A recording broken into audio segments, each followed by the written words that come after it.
U.S. deploys 6 THAAD air defense systems at housing facility in Guam amid threats from China, North Korea. In a strategic move to fortify America's westernmost Pacific territory against potential threats from adversaries, like China and North Korea.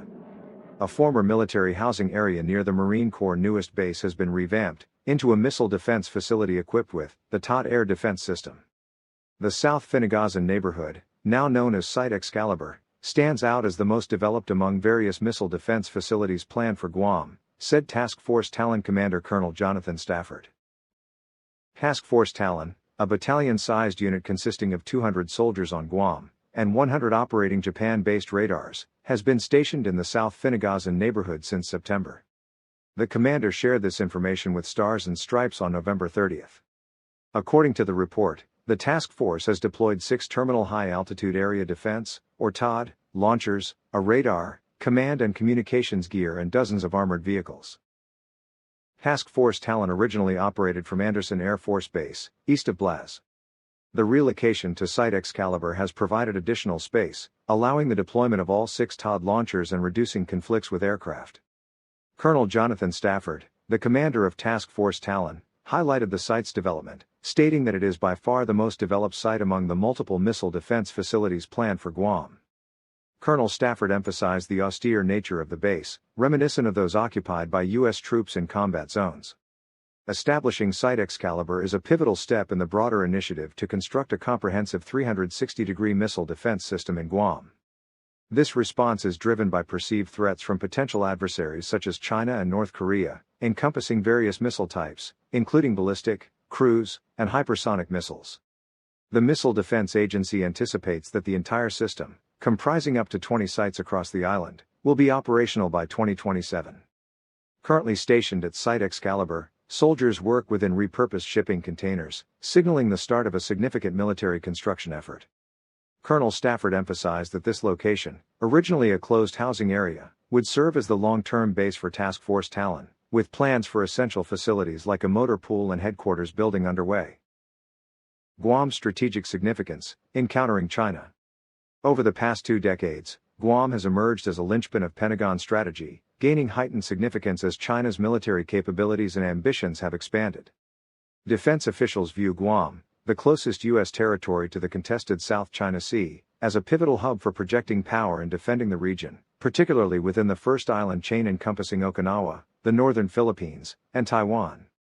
Despite the increasing number of operational spokes in the region, Guam remains a substantial and indispensable hub. Guam's defense infrastructure comprises the Army's Terminal High Altitude Area Defense, THAAD, ballistic missile defense system, and the Navy's Aegis system off the coast. The Missile Defense Agency, MDA, continues to support these defense mechanisms, allocating a substantial budget of $801 million for Guam's defense in fiscal 2024. Most of the MDA's funding is earmarked for developing a comprehensive, integrated air and missile defense architecture for the island, emphasizing research, development, test, and evaluation initiatives. That being said, the relocation of the Terminal High Altitude Area Defense, THAAD, system, which has been on the island for nearly a decade, underscores Guam's strategic role. This move provides expanded operating space for the THAAD battery and frees up valuable Air Force real estate at Andersen Air Force Base. The decision to relocate THAAD stems from assessments by the Missile Defense Agency, which focuses on the emerging threats posed by hypersonic and ballistic missiles. Moreover, around 5,000 Marines from the 3rd Marine Expeditionary Force on Okinawa are set to transition to Blaze over the next 5 years, coinciding with ongoing construction projects. In addition, Guam boasts well-equipped ports that cater to the needs of nuclear submarines and aircraft carriers, underscoring its importance as a logistical hub for naval operations. The Pentagon is currently making substantial investments in diversifying its forces, capitalizing on new basing agreements with allies. This strategy allows U.S. submarines to deploy forward to Australia. It enables Air Force jets to operate from remote air bases throughout the Western Pacific under the Agile Combat Employment (ACE) concept.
Like not even around. Don't look at the camera.